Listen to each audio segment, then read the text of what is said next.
hindi mo siya pagkakamalang may foreign blood. Hindi. Ang tingin ko Pinoy. Kala mo talaga Pinoy na Oo, Pinoy. kasi kulay. Hindi. Pati magsalita, diretso naman siya magtagalog. Magtagalog. Galing naman. Yun ang gusto ko, Tito Boy. Aha. May halo, pero nagtatagalog. Kasi kung English yun, hindi to nauwi sa kasalan. Hindi kami nagkaintindihan. Hindi, palagay ko lalaban pa rin tayo. Hindi ko rin sure. Maaari. Kasi syempre, pag sinabi mo Australian, di ba, maputi, iba ang... Yes. Oo, look. Pero alam mo, Tito Boy, pinag-pray ko yan, ah. Di ba meron kang parang mood board na Yeah, tinatawag, right. yung ganyan. Gusto ko Australian. Oh! Gusto ko Australian. Gusto ko Virgo.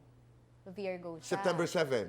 Yes. Yes. Tapos gusto ko nagi-yoga, mga ganun, nagi-yoga. Tapos gusto ko nga mahilig sa dagat. Taga-dagat.